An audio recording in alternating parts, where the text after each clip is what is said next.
Bismillahirrahmanirrahim. Assalamualaikum warahmatullahi wabarakatuh. Pada video kali ini kita akan membuatkan tutorial cara membuat modul ajar bagi teman-teman yang sedang mengikuti PPG, khususnya yang piloting 2 maupun 3, yang saat ini mungkin sedang kesulitan dalam membuat modul ajar.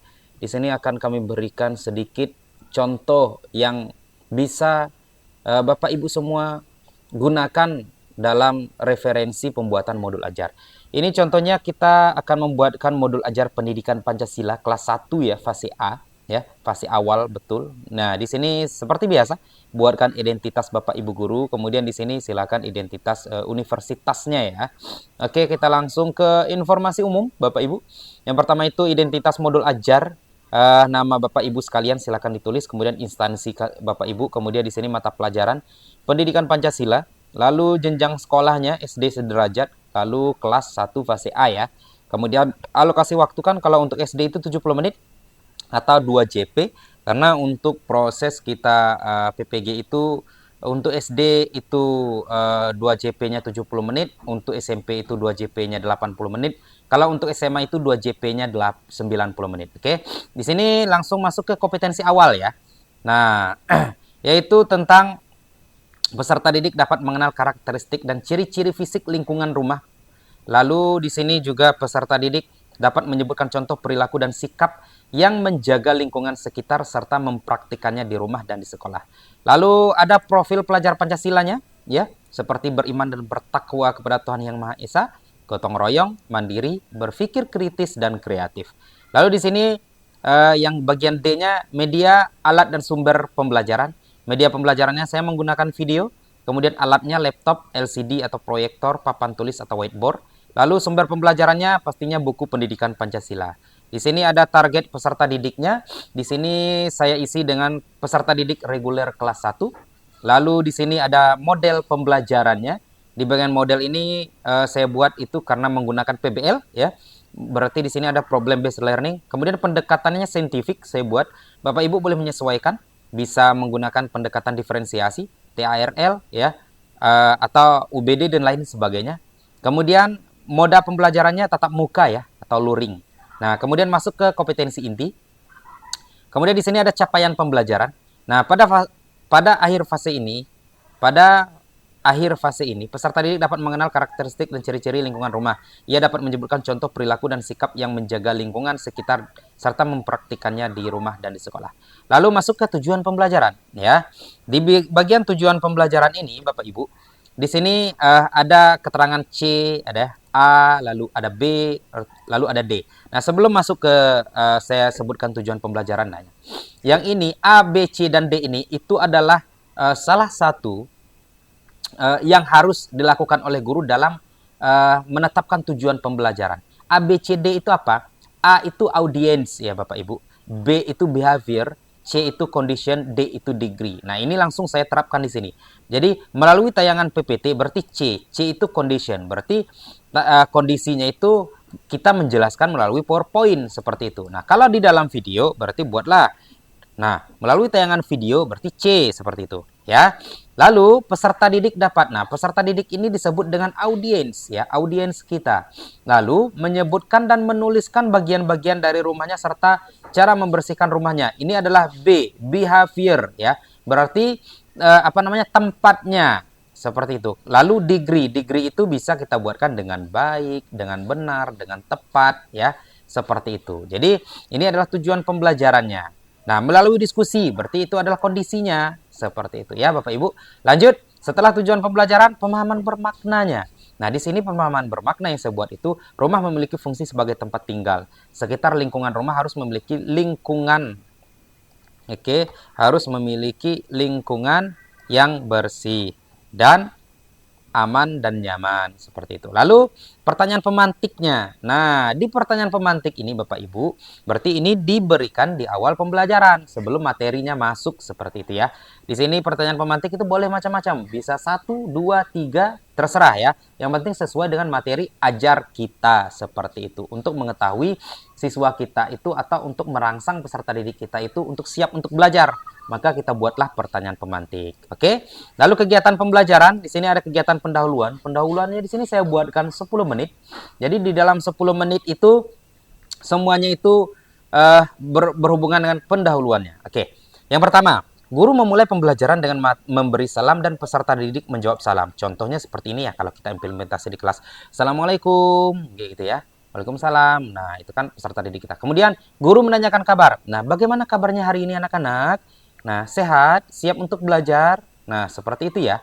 Lalu yang ketiga, guru meminta salah satu peserta didik untuk memimpin doa. Nah, sebelum kita memulai pembelajaran hari ini, marilah kita berdoa. Silahkan ketua kelasnya pimpin doanya ya. Nah, itu yang ketiga. Ya, yang keempat, guru mengecek kesiapan belajar peserta didik. Nah, setelah kita berdoa, coba perhatikan di sekelilingnya ada sampah tidak di sekitar tempat duduknya, di dalam lacinya. Kalau ada, silakan dibuang dulu karena kita mau belajar seperti itu. Kemudian siapkan bukunya, taruh di atas meja, perhatikan bajunya sudah rapi apa belum dan lain sebagainya.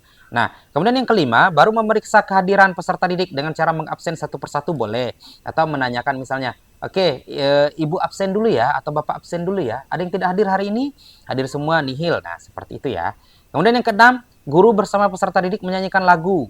Nah, misalnya di sini saya buatkan Ibu Kita Kartini. Boleh disesuaikan. Bisa Indonesia Raya, ya, Satu Nusa Satu Bangsa dan lain sebagainya. Oke. Lanjut. Kemudian guru menyampaikan tujuan pembelajaran yang ingin dicapai.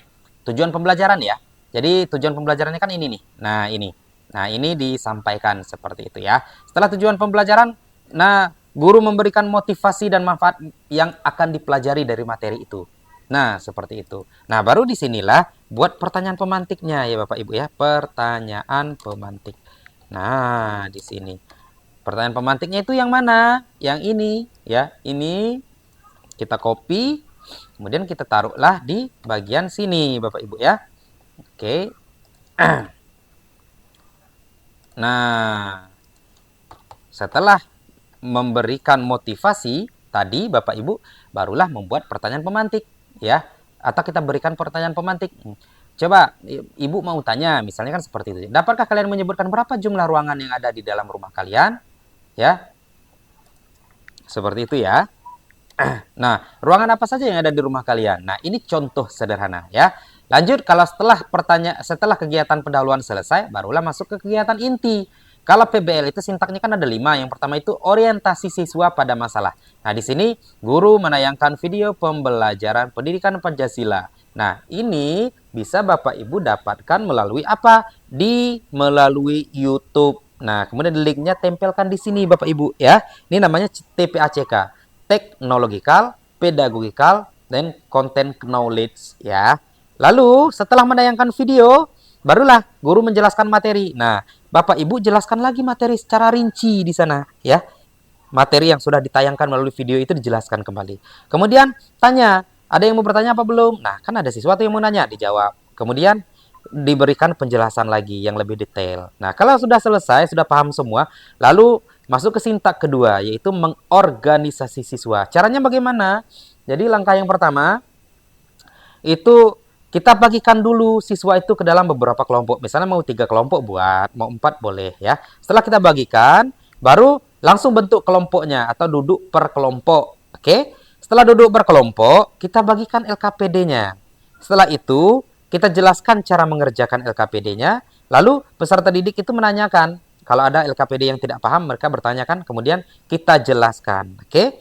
Setelah itu, siswa masuk ke sintak yang ketiga, yaitu membimbing penyelidikan, yaitu peserta didik mengerjakan LKPD sesuai dengan yang telah dibagikan guru. Kemudian guru membimbing peserta didik mengerjakan tugas LKPD.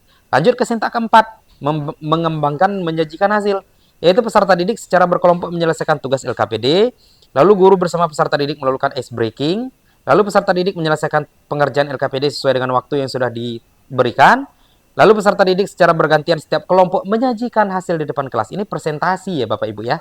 Setelah itu, yang dari kelompok lain itu bertanya jawab, kan seperti itu. Lalu kita berikan bimbingan selama proses presentasi dan diskusi itu berlangsung. Seperti itu. Kemudian lanjut sintak yang terakhir. Sintak yang terakhir itu yaitu menganalisis dan mengevaluasi proses dan hasil pemecahan masalah. Guru memberikan penguatan dari hasil yang disajikan oleh setiap kelompok. Kemudian guru memberikan apresiasi kepada setiap kelompok yang sudah melakukan presentasi. Kemudian peserta didik mengumpulkan hasil LKPD yang sudah dikerjakan. Barulah di bagian akhir itu membagikan evaluasi pembelajaran, ya. Kita berikan soal latihan seperti itu. Nah, setelah mengerjakan soal latihan, barulah kita menutup pembelajaran di bagian penutupnya.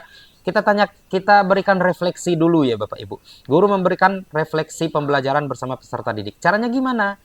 Hanya ditanyakan saja, misalnya, gimana pembelajaran kita hari ini? Menyenangkan, senang, sulit, dan lain sebagainya. Kemudian guru bersama peserta didik menyimpulkan pembelajaran. Nah, di sini baru kita simpulkan pembelajarannya. Lalu berikutnya, guru memberitahu materi yang akan dipelajari pada pertemuan selanjutnya. Kemudian, guru dan peserta didik itu, guru meminta peserta didik untuk berdoa, kemudian tutup dengan salam, seperti itu. Nah, ini singkatnya seperti itu ya Bapak Ibu. Kemudian di bawah kan ada keterangannya. Nah, ini singkatnya modul ajar seperti ini. Tetapi Bapak Ibu, di bawahnya itu, selain ini, kan modul ajar itu kan harus dilengkapi dengan yang namanya LKPD, dilengkapi dengan evaluasi, dilengkapi dengan materi, dan dilengkapi juga dengan asesmen. Ya, seperti itu. Jadi itu dilampirkan di dalam satu modul ajar ini Bapak Ibu Guru. Ini kan bagian modul ajarnya, ini kemudian di bawahnya ini adalah materi ajarnya. Ya, materi ajarnya bisa diambil di buku atau di buku paket yang Bapak Ibu Guru gunakan. Kemudian setelah materi ajar itu ada LKPD-nya, lembar kerja peserta didik. Kalau di sini saya buatnya LKPD kelompok ya. Oke. Nah, setelah itu ada yang namanya asesmen dan evaluasi. Di sini ada soalnya. Kemudian di bawahnya ada rubrik penilaiannya. Saya rasa demikian. Semoga bermanfaat. Semoga bisa membantu kita bersama dalam proses PPG ini. Dan akhir kata, wassalamualaikum warahmatullahi wabarakatuh.